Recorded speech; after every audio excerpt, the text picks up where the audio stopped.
Hey everybody, welcome to our video about effective communication, especially as it relates to being a designer and a creative individual. So I want to jump right into the information about how we as creative people can effectively communicate to others. So let's jump in. Effective communication. I think I want to start here with examples for logos, and logos being this baseline thing about how we're trying to communicate as designers. So if you're looking at these logos, maybe some things aren't necessarily as clear and they're a little bit abstracted. And that's something that happened around this time when the creators of this Chase logo um, kind of broke the mold. So before this kind of a logo that happens right here on the right for Chase Bank, a lot of the logos, even the Apple logo, the original one was like an apple tree and someone sitting below it. The Chase Bank kind of broke out of that and said, hey, we want to simplify this to be an abstract symbol that we could use that would follow the rules of logo design. And they kind of created this abstract symbol. After that, a lot of people jumped on board and created logos that also had these abstract symbols. Now, if we move to the FedEx logo, which is one of my favorite kind of sneaky logos, they did just use the name of the company, but they hid in something that was effectively communicating what they did as a company, and that was move things, especially forward. So in between the E and the X, you can see the arrow pointing forward. That's hidden in there. Now, the greatest soccer team ever would be Minnesota United. That's not really in question, but they effectively communicate what they do in their soccer um, league.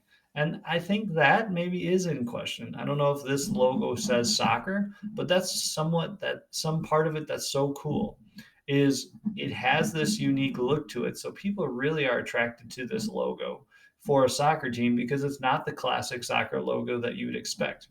Another thing with just the simple use of negative space here with the single line that goes throughout the ESPN logo, I find that pretty interesting. And then you kind of get these abstracted shapes where you read it ESPN, but really these are different kind of floating objects that kind of come together when you look at it with a detective's eye. So there's a lot of different ways we communicate, whether it's face-to-face texting, notes, Snapchats, emails, letters to each other, braille, images, which is something I'm very interested in, and music, and maybe even some DMs. So, do you communicate differently with people from different kind of social settings and groups that you're a part of? And what does that mean for you? I want you to just take a second to kind of consider that. How do you communicate with people differently? How do you communicate with your friends versus your parents maybe versus even your principal, or your friends versus your acquaintances? I think that's an interesting thing to think about. How do you communicate in these different groups, and maybe even which ways do you communicate? And are some of them maybe not as effective as others? What if sometimes you get like stuck in your friends mode where you're just like, Snapchatting back and forth, but then you have to send a letter to like the person in charge of your school or the person in charge of your job. You have to communicate differently, more formally.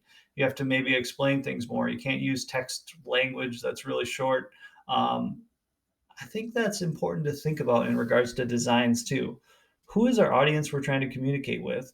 And how can we communicate in such a way that they're going to not only get it, but they're also going to appreciate it? There are 5 different effective principles of communication, and here are the 5. The first is listen and understand. Appropriate feedback's the next. Know your purpose and message and achieve credibility. The last one then is going to be know your audience. And I think knowing your audience is just so key.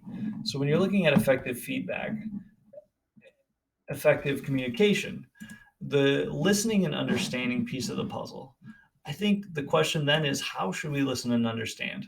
Now, when you are effectively communicating with someone in person, it's important to use your body language as an indicator that you're listening and understanding. Um, Another thing when you're communicating so that others will understand us, I think understanding that every form of communication, there is an encoder and a decoder. So there's these different messages that we're kind of communicating across platforms and across the table or however we're communicating with something. and someone. So listening and understanding is that first key element of effective communication. The next one is going to be appropriate feedback. So feedback is something that we get and we give. Um, and as the decoder, basically it's the ability to understand your message. So if you are giving someone appropriate feedback, you are giving them an understanding and an idea that you get what they're trying to communicate. I know that, oftentimes it is something where you're talking at someone, especially if they're looking at technology, you're like, are you even listening to me? And I think it's so important for us to effectively communicate, especially if we're in a meeting with a client or something like that as a designer, that we are understanding them and maybe even jotting down some notes on what they're saying or sketching some ideas of what kind of is going through your mind initially when you hear this information. The next one's going to be knowing your purpose and message. So, what does this mean to know your purpose and message? Why is this a part of effective communication? Well, I think a key here is that you need to understand that what we want to say in order to communicate it is something we really need to get to the bottom of. We really need to know effectively what another person or persons is intending, basically the outcome of the message. They need to know the outcome of the message. So is your goal here to, have someone try to buy a Coke, or is your goal as a designer, is the purpose of this creation to be something that would say vote no or Burger King is better than something else? So what is the purpose and message of your design? So with this image here, stop bullying, I think the color, the texture, the fonts, all these different things work together to communicate the message that it needs to stop. It's not like this really happy-go-lucky message and image that contrasts, where the purpose of the message looks and is communicated effectively. Another effective communication tool is going to be achieve credibility. So, what does this mean? I think it's easy for us as advertisers and people in design to make sure that we are saying what needs to be said that is truthful. So, don't say 9 out of 10 doctors recommend something if only 8 of them do. Effectively communicate the truth. Now, you can look at the truth in many different angles and not necessarily, include all of that. But if you say this is the greatest, burrito of all time and it's 37 cents and it makes people, run to the restroom, eh, those are not achieving credibility. That is the opposite of that. So achieve credibility and communicate what you are actually doing as a company or as a designer, and the brand and material that you're actually communicating. Now, the last one here is going to be to know your audience. So I included this really old school image, um, just basically as like a idea that what age range, what are the people, what's the demographic? Are they people who live in cities? Are they people who live in the country? What are you trying to communicate here with the thing that you're designing? It's easy to communicate things in very different ways by the way we approach our designs, but knowing the audience and how to effectively communicate to them is a huge piece of that puzzle. So, what type of language is needed for this?